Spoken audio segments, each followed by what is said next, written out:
E aí, pessoal, sejam bem-vindos a mais um vídeo aqui no canal Portal Livrocast. Obrigado pela audiência. Bem-vindos ao Portal Livrocast. Hoje a gente vai mergulhar fundo no capítulo 6 do livro A Mente que Atrai Fortuna, do Guilherme Esteves. E olha, o título já é um soco no estômago. Como as amarras emocionais te impedem de prosperar. É um tema que vai direto num ponto cego para muita gente, sabe? Algo que vai muito além de qualquer técnica ou estratégia de negócios. O Guilherme Esteves já começa o capítulo com a pergunta, aquela que talvez muita gente talentosa já se fez em algum momento. Por que, mesmo com toda a preparação, com todo o estudo e a dedicação, a vida financeira parece que não sai do lugar? A resposta que o livro dá é surpreendente, e já adianto, não tem nada a ver com falta de capacidade. Para desvendar esse mistério, o Esteves nos guia por 5 pontos-chave. A gente vai explorar juntos o paradoxo da estagnação, os pactos familiares invisíveis, a sabotagem que acontece nos relacionamentos, o poder da permissão e, finalmente, o caminho para a liberdade. Bora lá entender isso melhor? E aqui a gente já entra no primeiro grande conceito do capítulo.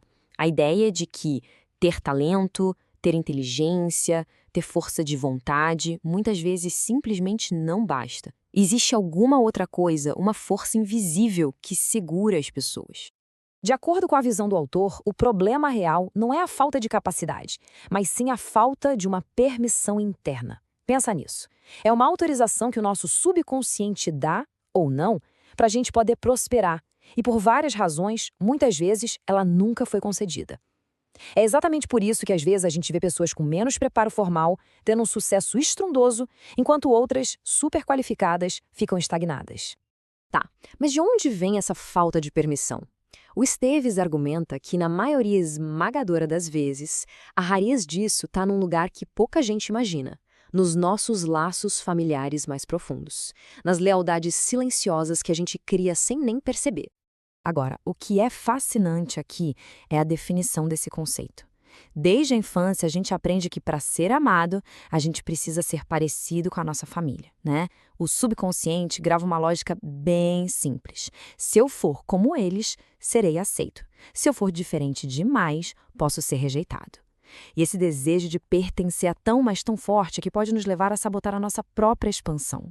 Esse pacto invisível com a família acaba gerando uma série de medos que operam no piloto automático. O medo de ser visto como arrogante, a culpa por ter mais do que os pais tiveram, ou aquele pavor de não pertencer mais àquele grupo. Essas emoções são tão poderosas que fazem a pessoa frear o próprio crescimento sem nem se dar conta do que está fazendo.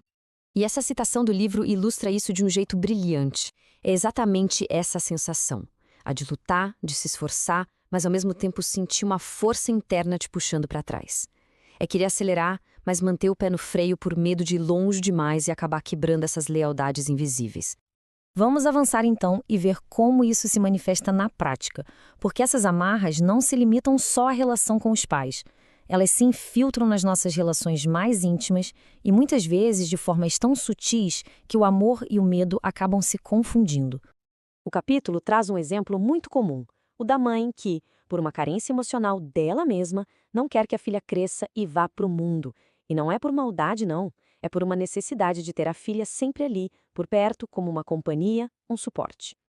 A sabotagem aqui é invisível, mas é muito real.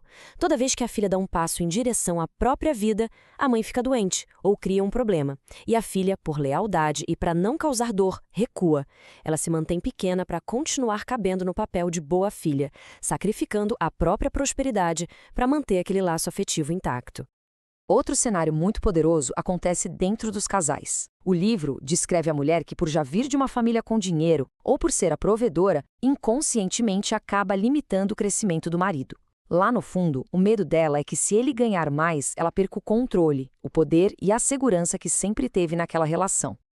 E o contrário também acontece, claro. Uma mulher com um parceiro mais inseguro pode começar a se sabotar para não brilhar demais e ameaçá-lo.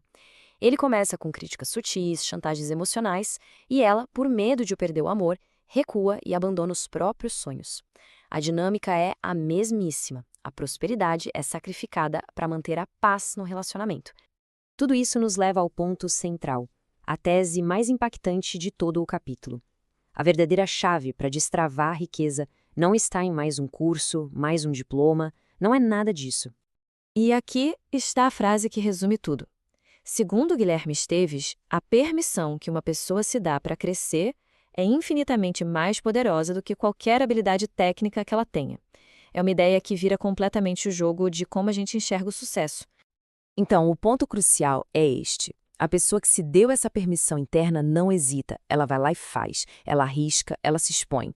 A outra pessoa, mesmo sendo brilhante, fica paralisada. Ela se sabota, procrastina, arranja 1000 desculpas para não avançar, porque o medo inconsciente de romper com a família ou com o parceiro é simplesmente mais forte.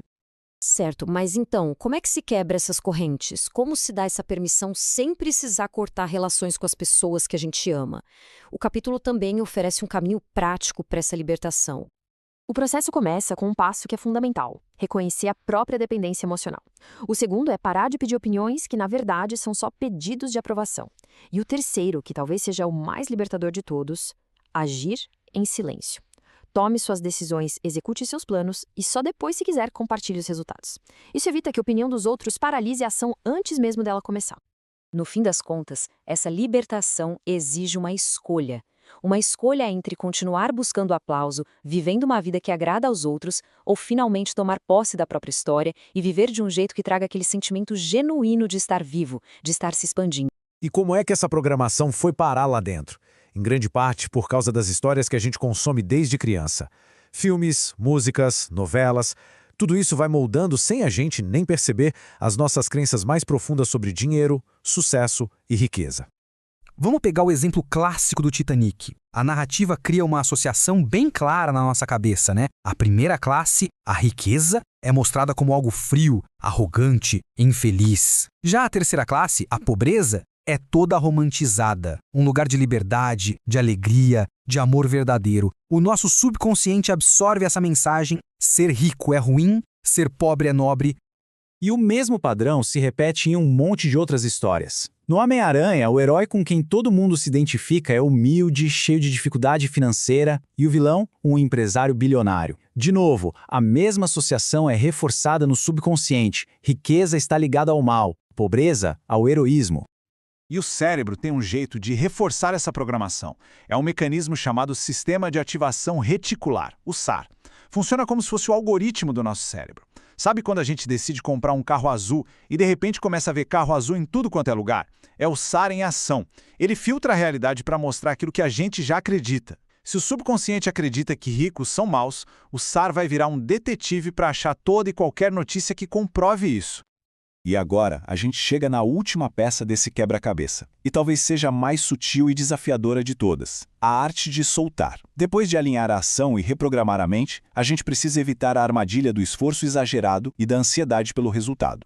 A analogia dos 2 corretores de imóveis do livro é perfeita para a gente entender isso. O corretor que age com desespero, pensando "eu preciso dessa venda", passa uma energia de carência que acaba afastando o cliente. Já o corretor que age com confiança, focado em servir e ajudar, cria um espaço seguro que naturalmente atrai a venda. A estratégia pode até ser a mesma, mas a energia por trás dela muda todo o resultado. Isso nos leva a um versículo super famoso, que muitas vezes é interpretado de um jeito bem diferente. O ponto crucial aqui é o seguinte: o ter e o não ter não se referem ao saldo bancário, se refere à energia interna. Quem vibra na frequência do ter, da confiança, da gratidão, da certeza de que vai dar certo, atrai mais disso. Agora, quem vibra na frequência do não ter, do medo, da falta, do desespero, acaba repelindo até as oportunidades que já tem. A energia precede o resultado material. Então, resumindo, a estrutura que a gente viu aqui é um processo de 4 etapas. Começa com a doação para desbloquear o fluxo. Depois, a gente amplifica o poder disso com a intenção correta, a doação silenciosa. O terceiro passo é reprogramar as crenças limitantes do subconsciente. E, por fim, a gente precisa confiar no processo, soltando o apego ao resultado. Essa análise toda nos deixa com uma pergunta bem poderosa, né? E se o maior obstáculo para a prosperidade não for o mundo lá fora, ou a economia, o mercado, as circunstâncias? E se o verdadeiro obstáculo for uma frequência interna que, felizmente, nós temos o poder de ajustar? E essa análise toda nos deixa com uma pergunta muito poderosa para reflexão. A vida que está sendo vivida hoje é um reflexo da sua verdadeira essência ou é um reflexo do que os outros esperam? É uma questão que com certeza vale a pena levar para pensar. Obrigado por acompanharem o portal Livrocast. Nos próximos encontros, a gente vai trazer análises dos outros capítulos do livro A Mente que Atrai Fortuna. Até lá!